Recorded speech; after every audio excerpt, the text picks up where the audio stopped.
നമസ്കാരം. കോഴിക്കോടും മലപ്പുറവും തീവ്രവാദികളുടെ ഹബ്ബായിട്ട് മാറാൻ തുടങ്ങിയിട്ട് ഒരുപാട് നാളുകളായി.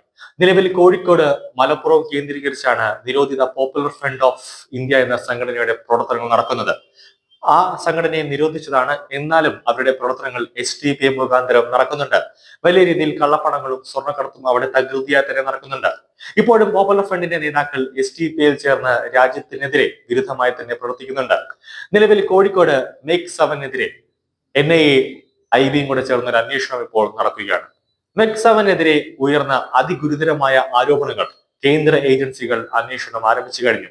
മെക് 7 വ്യായാമ കൂട്ടായ്മയ്ക്ക് പിന്നിൽ നിരോധിത സംഘടനയായ പോപ്പുലർ ഫ്രണ്ട് നേതാക്കളാണെന്ന് CPM ഇന്നലെ ആരോപിച്ചിരുന്നു. ഈ സാഹചര്യത്തിലാണ് മെക് 7-നെതിരെ കൂടുതൽ വിവരങ്ങൾ കേന്ദ്ര ഏജൻസികൾ തേടാൻ ഇപ്പോൾ തയ്യാറായിരിക്കുന്നത്. PFI ഭീകരരാണ് കൂട്ടായ്മയ്ക്ക് പിന്നിലെന്ന് പൊതുപരിപാടിക്കിടെയാണ് CPM കോഴിക്കോട് ജില്ലാ സെക്രട്ടറി P മോഹൻ ആരോപിച്ചത്.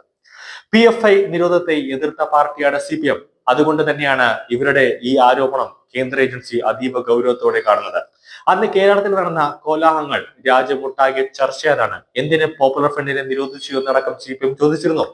PFIക്കെതിരെ ഒരക്ഷരം പോലും ഉരിയാടാത്ത പാർട്ടിയുടെ ജില്ലാ സെക്രട്ടറി നടത്തിയ ആരോപണം അതീവ ഗൗരവത്തോടു കൂടിയാണ് കേന്ദ്ര ഏജൻസികൾ നിരീക്ഷിക്കുന്നത്. പാർട്ടി ജില്ലാ സെക്രട്ടറിയെയും കേന്ദ്ര ഏജൻസികൾ ചോദ്യം ചെയ്യുക തന്നെ ചെയ്യും. മേക് 7 പിന്നിൽ ജമാഅത്ത് ഇസ്ലാമി എന്ന ഇവരുടെ ചതിയിൽ സുന്നി വിശ്വാസികൾ ഇതിൽ പെട്ടുപോകരുതെന്ന് സമസ്ത മുന്നറിയിപ്പ് നൽകുന്നു. ഇതോടെ പോപ്പുലർ ഫ്രണ്ടും ജമാഅത്ത് ഇസ്ലാമും SDPI കൂടെ ചേർന്ന് നടത്തിയ പ്രോഗ്രാമാണെന്ന് തെളിഞ്ഞു. കോഴിക്കോടും പരിസര പ്രദേശങ്ങളിലും കേന്ദ്രീകരിച്ച് ആരംഭിച്ച മേക് 7-ന്റെ വളർച്ച വളരെ പെട്ടെന്നായിരുന്നു. വ്യായാമ ക്യാമ്പുകളും മറ്റും സംഘടിപ്പിച്ചാണ് ആളുകളെ ആകർഷിച്ചുകൊണ്ടിരുന്നത്. മേക് 7 കേരളത്തിൽ മാത്രമല്ല GCC രാജ്യങ്ങളിലും വേരുറപ്പിച്ചു കഴിഞ്ഞു. വാട്സ്ആപ്പ് ഗ്രൂപ്പ് വഴിയാണ് ഇവരുടെ പ്രവർത്തനങ്ങൾ ഏകോപിപ്പിക്കുന്നത്.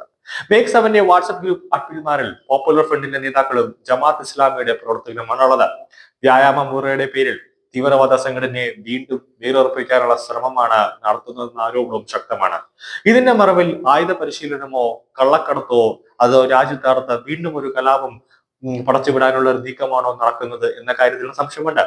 കാരണം വഖഫ് ബില്ല് ഫെബ്രുവരിയോടുകൂടി കേന്ദ്ര സർക്കാർ പാസാക്കുമ്പോൾ ജമാഅത്ത് ഇസ്ലാമിനും SDPIക്കും പോപ്പുലർ ഫ്രണ്ടിനും എതിരായിട്ടാണ് വരാൻ പോകുന്നത്. അങ്ങനെ ഒരു പേര് പറഞ്ഞുകൊണ്ട് രാജ്യത്ത് വീണ്ടും ഒരു വൻ കലാപം അഴിച്ചുവിടാൻ വേണ്ടിയുള്ള പരിശീലനമാണോ ജമാഅത്ത് ഇസ്ലാമിയും SDPIയും പോപ്പുലർ ഫ്രണ്ടും കോഴിക്കോട് മലപ്പുറം മേഖല കേന്ദ്രീകരിച്ച് നടത്തുന്നത് എന്നാണ് ഇപ്പോൾ സംശയം. മലപ്പുറം കോഴിക്കോട് കേന്ദ്രീകരിച്ച് ഇവർക്ക് മൊത്തത്തിൽ 53ഓളം വ്യായാമ കേന്ദ്രങ്ങളുണ്ട്. കാരണം കോഴിക്കോട് മലപ്പുറത്തിന്റെ ഏരിയ ഏറ്റവും കൂടുതൽ മുസ്ലിമുകൾ താമസിക്കുന്ന ഏരിയയാണ്. അവിടെ പെട്ടെന്ന് തന്നെ പോലീസിന്റെ സേനയ്ക്കും കേന്ദ്ര സേനയ്ക്കും എത്തിപ്പെട്ടാൽ സംഘർഷ ഭൂമിയായി മാറും. കാരണം പോപ്പുലർ ഫ്രണ്ടിനെ നിരോധിക്കുന്ന സമയത്ത് അതീവ രാവിലെ വെളുപ്പിന് 2 മണിക്ക് തന്നെ കേന്ദ്ര ഏജൻസികൾ NIAയും EDയും CBIയും ഉൾപ്പെടെ എത്തിയപ്പോൾ തന്നെ ഒറ്റ നിമിഷം കൊണ്ട് തന്നെ അവിടെ മുസ്ലിമുകളുടെ ഒരു കൂട്ടം നമ്മൾ കണ്ടതാണ്. പള്ളിയിലടക്കം ഒറ്റ മെസ്സേജ് അറിയിച്ച് തന്നെ ആ ഏരിയയിലെല്ലാം തന്നെ മുസ്ലിമുകളുടെ ഒരു കൂട്ടം തന്നെ എത്തി. അതുകൊണ്ട് തന്നെ അവിടെ ഒരു വർഗീയ സംഘർഷത്തിന് സാധ്യത ഉണ്ടെന്ന് കണ്ടുകൊണ്ടാണ് കേന്ദ്രം ഇപ്പോൾ ആദ്യം ഒരു ഡൽഹിയിൽ ഇരുന്നു കൊണ്ട് തന്നെ ഒരു അന്വേഷണം നടത്തി ഇവിടെ നമ്മുടെ കേരളത്തിൽ തന്നെ നമ്മുടെ സ്പൈ ഏജന്റുമാരെ വെച്ചിട്ട് ഒരു അന്വേഷണം നടത്താൻ കേന്ദ്രം ഇപ്പോൾ തയ്യാറായിക്കൊണ്ടിരിക്കുന്നു.